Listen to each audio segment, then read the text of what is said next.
Hello, good morning. मैं हूं सर्वेश कुमार शर्मा। आप मुझे जानते हैं और मैं भी आपको जानता हूं। हम इससे पहले 2 से 3 वीडियो में इंटरेक्ट हो चुके हैं और आपकी ही डिमांड पर मैं न्यूक्लियस के बारे में यहाँ बात कर रहा हूँ। आज भी कुछ छोटी छोटी बातें न्यूक्लियस के बारे में हम यहाँ पे डिस्कस करेंगे। देखिए ज़रा, एक पॉइंट ले लेते हैं, कंपोजिशन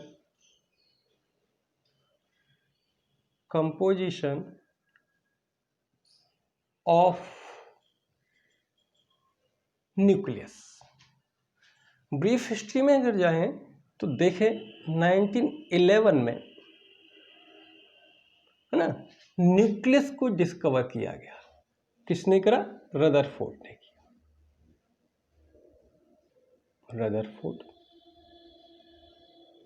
रदरफोर्ड ने 1911 में न्यूक्लियस को डिस्कवर किया और उसके 8 साल बाद अबाउट 1919 में एक पॉजिटिवली चार्ज पार्टिकल, जिसको आप जानते हैं प्रोटॉन को ऐसे लिखा जाता है और सिंपली इस चैप्टर में तो आप यहाँ पे इस केस में पी लिख सकते हैं, ठीक है। इसको भी रदरफोर्ड ने दिया। इसके about 13 years after of this year, यानी कि 1932 में एक न्यूट्रल पार्टिकल को डिस्कवर किया गया। न्यूट्रल पार्टिकल न्यूट्रॉन, जिसको आप जानते हैं, ऐसे लिखते हैं। अगर आप चाहें तो शॉर्ट में ऐसे लिख सकते हैं। किसने किया? जेम्स चैडविक ने किया। पार्टिकल्स को डिस्कवर किया।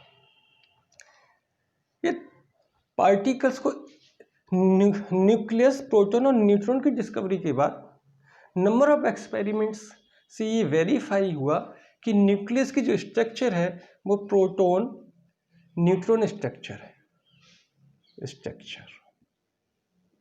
न्यूक्लियस की स्ट्रक्चर कैसी है? Proton neutron structure. मीन्स कि न्यूक्लियस बना है प्रोटॉन्स और न्यूट्रॉन से मिलकर के, प्रोटॉन्स एंड न्यूट्रॉन से मिलकर के, ठीक है। इसीलिए तो हम प्रोटॉन एंड न्यूट्रॉन्स को न्यूक्लियस कहते हैं, है ना। Constituents of nucleus are called nucleon. तो न्यूक्लियन कौन है यहाँ पे? न्यूक्लियन कौन है? प्रोटॉन और न्यूट्रॉन। थोड़ा सा ये भी देख लेना ठीक रहेगा कि न्यूक्लियस का रेडियस, साइज क्या है ना। तो रेडियस जो है न्यूक्लियस का, अगर रेडियस देखें तो अगर हम इसको r से डिनोट करें तो ये 10⁻⁻15 मीटर टू 10⁻⁻14 मीटर के ऑर्डर का है। हाँ, ये अल्फा पार्टिकल स्कैटरिंग के दौरान ही किया गया है।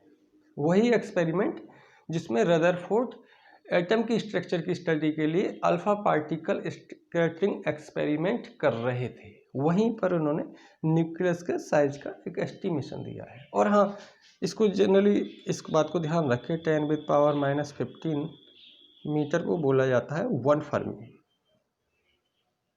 साइंटिस्ट के नाम पर रखा गया। शॉर्ट में अगर आप इसको FM कह दें तो रेडियस कितना होगा? Radius about 1 fermi to 10 fermi के अबाउट है।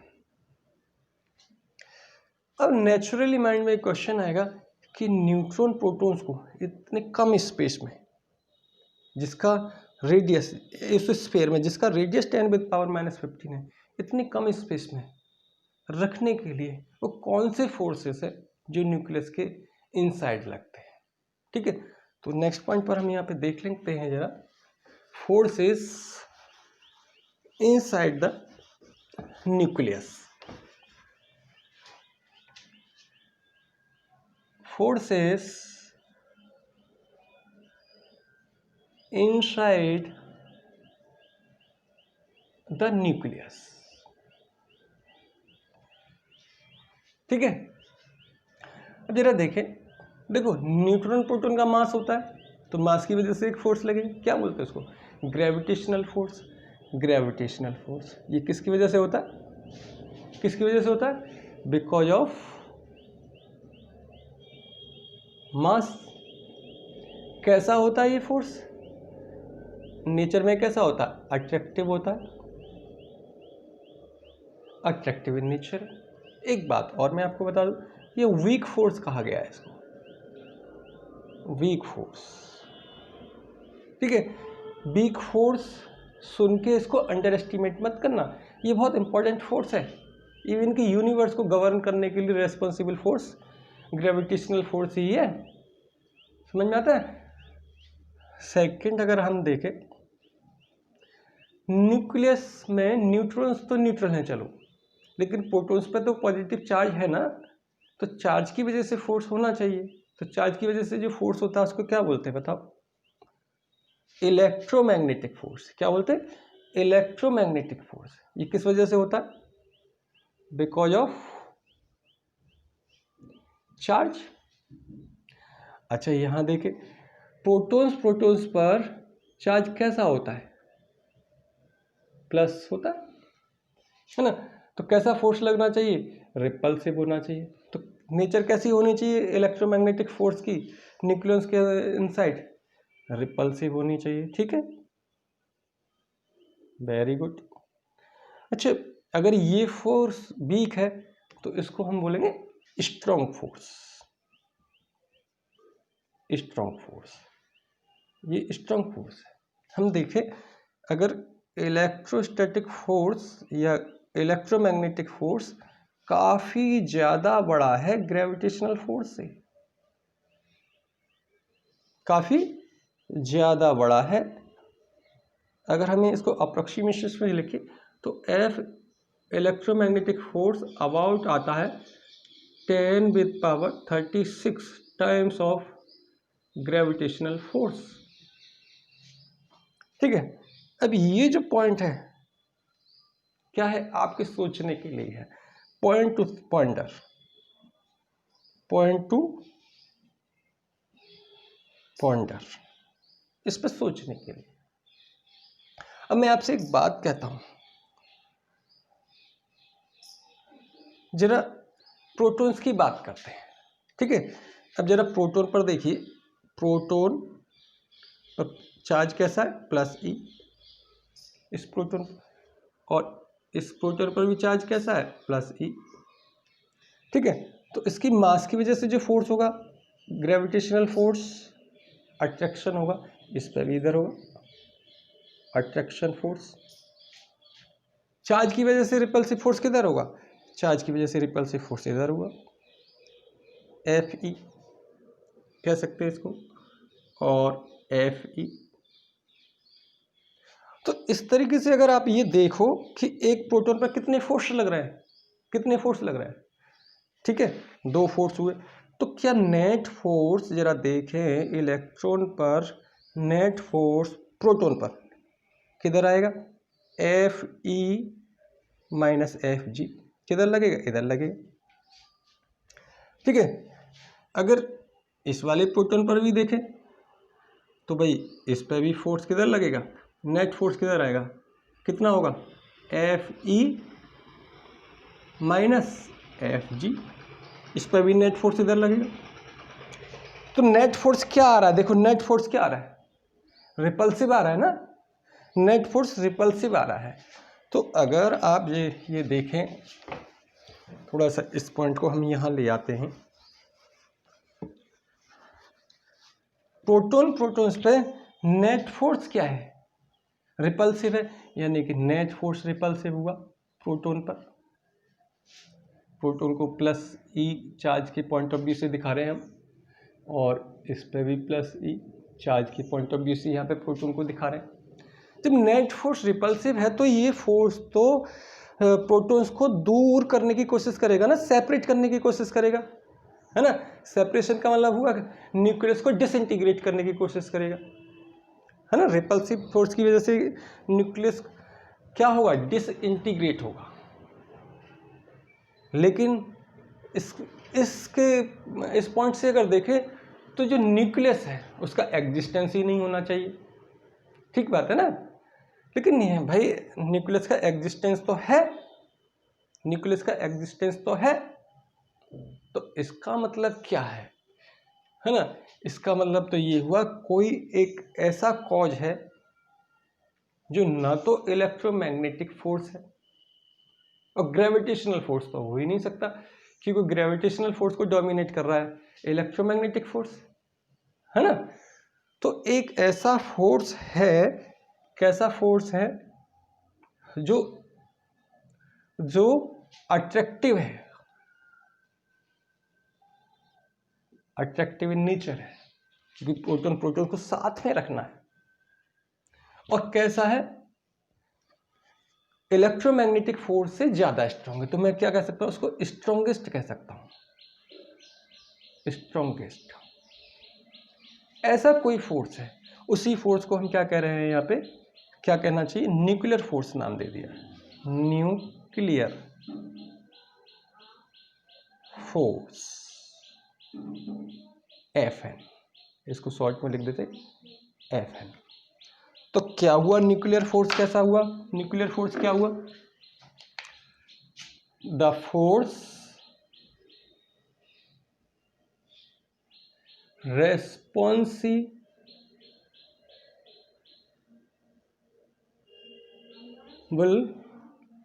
for bind the nucleons inside the nucleus, right, is called nuclear force. और ये इसकी दो खास बात क्या है कि एक तो ये अट्रैक्टिव इन नेचर है और दूसरा है स्ट्रॉन्गेस्ट फोर्स है, स्ट्रॉन्गेस्ट फोर्स है। ये दो खास बात अगर हम देखें तो न्यूक्लियर फोर्स क्या है ना। तो यहां पे थोड़ा सा एक पॉइंट को अगर हम आगे बढ़ाएं, कॉज ऑफ न्यूक्लियर, देखो ग्रेविटेशनल फोर्स का कॉज क्या है, मास है, ठीक है ना। और इलेक्ट्रोमैग्नेटिक फोर्स का कॉज क्या है, चार्ज है। न्यूक्लियर फोर्स का कॉज क्या है, ठीक है। न्यूक्लियर फोर्स का कॉज मास तो हो नहीं सकता भाई, क्योंकि ये ग्रेविटेशनल फोर्स नहीं, चार्ज भी नहीं हो सकता, क्योंकि चार्ज तो इलेक्ट्रोमैग्नेटिक फोर्स है ना, अगर चार्ज की वजह से होता तो रिपल्सन होना चाहिए था। तो इसका कॉज कुछ और है, जिसको हम यहाँ पे थोड़ा डिस्कस कर लेते हैं, हल्का सा डिस्कस कर लेते हैं। इस थ्योरी, इसको समझने के लिए हमने जो है आगे चलेंगे, जरा देखें। अगर आप इसको देखें तो एक आता है, एक पार्टिकल को थोड़ा सा स्टडी कर लेते तो थोड़ा सा समझ में आएगा, मेसॉन, मेसॉन या क्या बोलते हैं इसको, पायोन्स, पायोन्स, है ना। इसकी कॉन्सेप्ट 1935 में किसने दिए, युकावा, एक जापानी साइंटिस्ट थे। उन्होंने न्यूक्लियस की स्टेबिलिटी, न्यूक्लियस बनता कैसे है, न्यूक्लियर फोर्स का कॉज क्या है, उसको एक्सप्लेन करने के लिए एक पार्टिकल को इमेजिन किया और बाद में पाया गया कि रियली ये पार्टिकल एग्जिस्ट करता है, उसको बोलते हैं मेसॉन। तो मेसॉन कैसा हुआ, मेसॉन पार्टिकल क्या है ना। तो मैं शॉर्ट में आपको बताता हूँ, particles, some particles which are continuously in exchange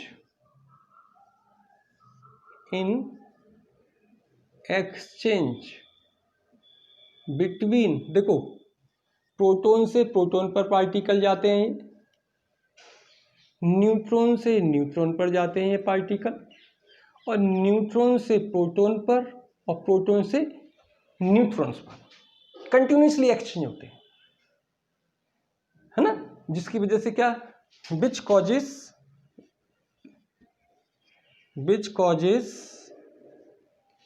force, which causes nuclear force, उसकी वजह से क्या डेवलप होता है, न्यूक्लियर फोर्स डेवलप होता है। थोड़ा सा और डिटेल में हम पढ़ेंगे, लेकिन टाइप्स ऑफ मेसॉन पहले यहां हम देख लेते हैं। टाइप्स ऑफ मेसॉन्स या पायोन्स कह सकते हैं, ये थ्री टाइप्स के देखे गए, है ना। एक तो पॉजिटिव मेसॉन, पॉजिटिव मेसॉन, इसको पाई प्लस से रिप्रेजेंट करते हैं। एक हो गया नेगेटिव मेसॉन,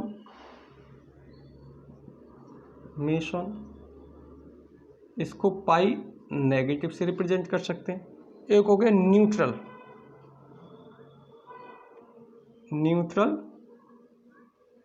मेसॉन, इसको पाई नॉट से रिप्रेजेंट करते हैं। जरा देखें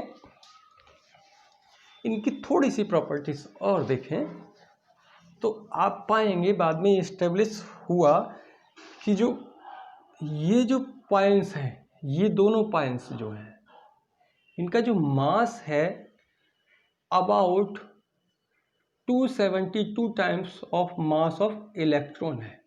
किसका? 272 टाइम्स मास ऑफ इलेक्ट्रॉन्स। और उधर जो इसका जो मिला मास है इसका about 264 times mass of electrons.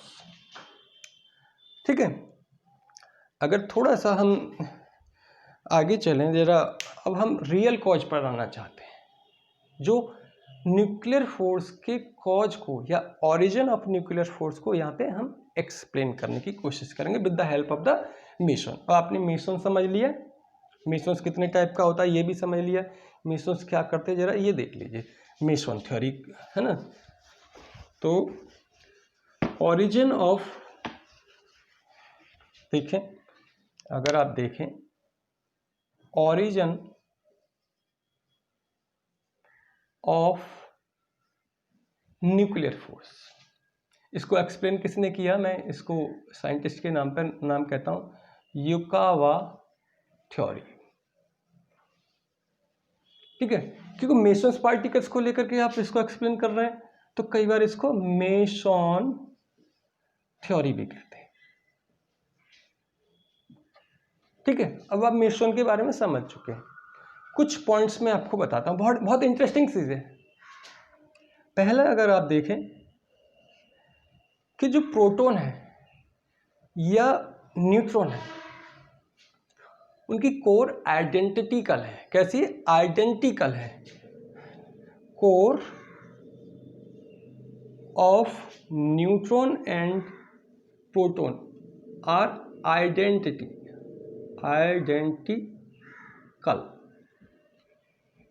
क्या कोर, बेसिक कोर जो है उनकी आइडेंटिकल है। जैसे ये न्यूट्रॉन हो गया भैया, ये देखो न्यूट्रॉन, और ये प्रोटॉन हो गया। लेकिन न्यूट्रॉन प्रोटॉन में डिफरेंस क्या है?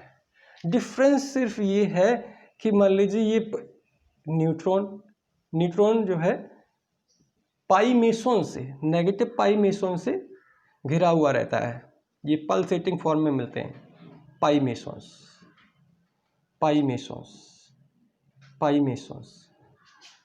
और कुछ पाई पॉजिटिव भी हो सकते हैं इस पर, कुछ पाई नेगेटिव भी हो सकते हैं।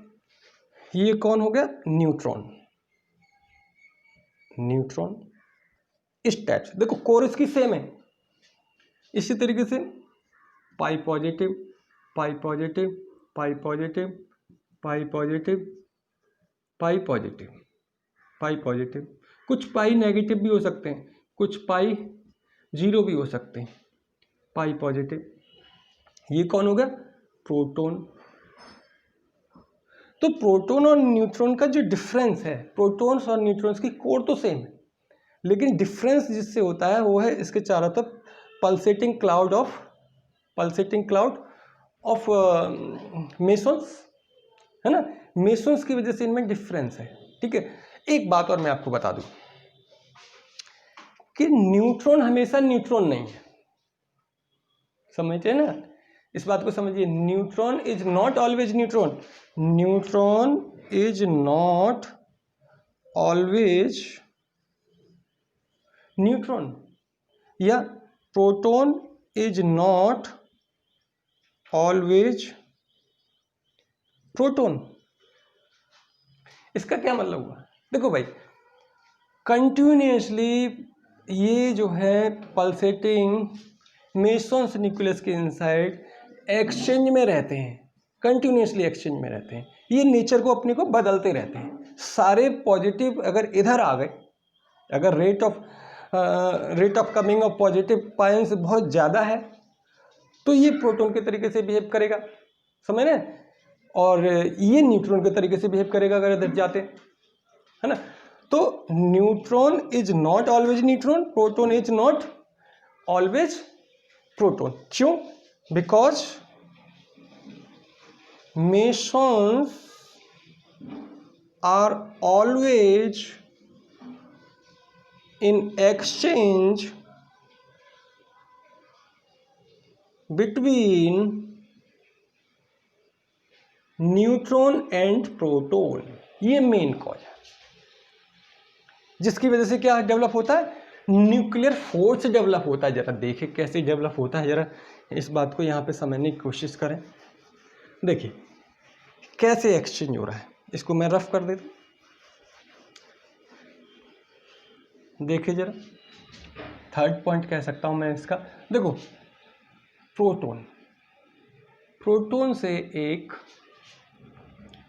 पाई पॉजिटिव मेसोस निकल पॉजिटिव चार्ज के बराबर, तो ये क्या चाहे न्यूट्रॉन किस में कन्वर्ट हो गया, प्रोटॉन न्यूट्रॉन में कन्वर्ट हो गया। क्या गया, पॉजिट्रॉन गया। इसी तरीके से न्यूट्रॉन देखें, न्यूट्रॉन कन्वर्ट हो गया प्रोटॉन में।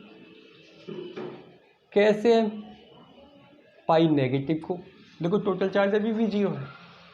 या फिर इसका उल्टा भी हो सकता है, क्या कि प्रोटॉन एक नेगेटिव पाइन को एब्जॉर्ब कर ले, तो क्या कन्वर्ट हो गया, न्यूट्रॉन में कन्वर्ट हो गया, है ना। या फिर आप मान लीजिए न्यूट्रॉन एक पॉजिटिव मेसन को ले, तो क्या बन गया, प्रोटॉन बन गया।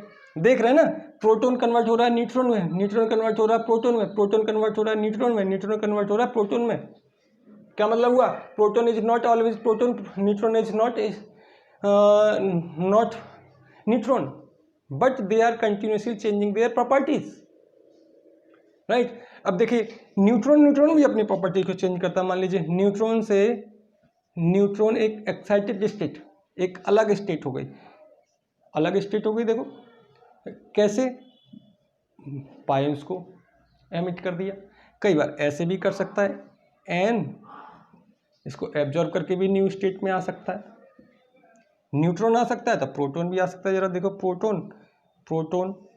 प्रोटॉन डैश कंडीशन में आ गए, समझ में कैसे, 0 पायंस को निकाल कर, या कभी प्रोटॉन 0 पायंस को लेकर के, किसको 0 पायंस को लेकर के भी न्यू स्टेट में आ सकता है। तो कंटिन्यूसली आप देख रहे हैं प्रोटॉन न्यूट्रॉन में कन्वर्ट हो रहा है, न्यूट्रॉन प्रोटॉन में कन्वर्ट हो रहा है, न्यूट्रॉन एक नई स्टेट में कन्वर्ट हो रहा है और प्रोटॉन भी एक नई स्टेट में कन्वर्ट हो रहा है। और ये किसकी वजह से, कंटिन्यूसली एक्सचेंज ऑफ मेसन्स, समझ में आया, कंटिन्यूसली एक्सचेंज ऑफ मेसन्स की वजह से हो रहा है। तो इसका मतलब ये जो फोर्स है, न्यूक्लियर फोर्स का मेन कॉज क्या है, एक्सचेंज ऑफ मेसन्स। तो इसको क्या कह सकते हैं, मैं इसको थोड़ा रफ कर दूं तो कॉज ऑफ, अगर वन लाइन यहां पे कहें, कॉज ऑफ न्यूक्लियर फोर्स क्या हो गया, कंटिन्यूअस एक्सचेंज ऑफ मेसन्स, ये मेन कॉज है, इसीलिए इसको मेसन थ्योरी कहा गया है। ओके, अब देखो न्यूट्रॉन हमेशा न्यूट्रॉन नहीं है, प्रोटॉन हमेशा प्रोटॉन नहीं है, तो इसका मतलब क्या हुआ कि ये चार्ज पर डिपेंड फोर्स नहीं है। एक बात और आपको बता दें, ये पॉइंट क्या बता दें, Fn is charge blind force, blind force मतलब independent of charge, not depend on charge. तो अब आज के लिए इतना ही। हेलो, ये क्लास आपको, मेरी क्लास कितना समझ में आया? कोई डाउट्स आप मेरे को कमेंट करके भेज सकते हैं, कमेंट्स में अपने क्वेश्चंस को पूछ सकते हैं। क्लास अच्छा लगा तो लाइक करें, शेयर करें और सब्सक्राइब करें। Thank you.